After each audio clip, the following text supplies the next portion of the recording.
On March 14, 1916, more than 4 years before American women earned the right to vote, a group of 8 women from 5 Colorado clubs formed the Colorado Women's Golf Association.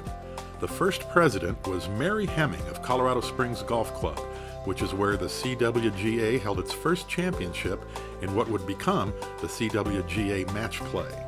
Appropriately enough, that club, now known as Patty Jewett Golf Course, remains one of the few golf courses in the country named after a woman. The CWGA's mission was, quote, to promote and maintain the best interests of the game of golf, to hold golf tournaments, and to promote good fellowship among member clubs, unquote. For more than 100 years, the organization more than upheld that mission, holding tournaments, hiring an executive director, and becoming an organization of international renown. More than 24 CWGA champions are in the Colorado Golf Hall of Fame.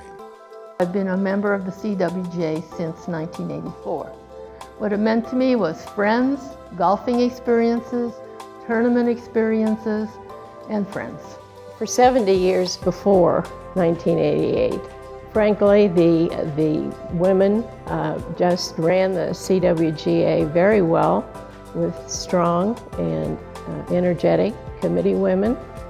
They would keep their own files, they would keep their own equipment that they needed for their committee, kept them under the beds, in their closets in their homes, in the trunks of their cars, and really performed the best that they could in that way. When I came on board as the executive director, we brought all of those files into the office in the central filing system. We ran the association more as a business. We were able to get a PJ Boatwright intern from the United States Golf Association, since there was a staff person in the office to monitor that person. We were able to get a membership into the International Association of Golf Administrators, which was really huge. We have been in existence for 100 years. Through our prior executive directors, Maggie was on USGA committees, and Guyberson was on USGA committees, and Robin, of course, was the committee person extraordinaire, even officiating at the Masters. With Robin, Albardoil, Dervey, we were on the map, and she was even president of the IAGA. We didn't have a lot of revenue back in those days. Our dues were very low. Membership was around 14,000 members, I think. At our highest, we had grown to 19. But so about 5,000 member growth during the time that I was there. The board was still developing from a doing body, you know, a bunch of doers, to now they're a more decision-making body. And I was happy to be part of that process of the association becoming more of a business and less of a club, social club kind of thing. So, because everyone had to do it in the early days. They didn't have the staff. And then as we grew, got more members, that means more revenue, that means we can hire more staff, that means the staff can take on more, and that means the board can be more of a decision-making board, which they should be. We provided tournaments and handicap tournaments for all members to play in. So when you go play team, for instance, I've played team for several different clubs. You go around the state and you play at their club one time, our club one time. And you say, are you going to play in the CWGA tournaments? Everybody knows the Massey. Everybody knows the Brassy. These are regular, higher handicap people. They know these tournaments because they're partner tournaments. The champion people play the stroke play. They play the match play.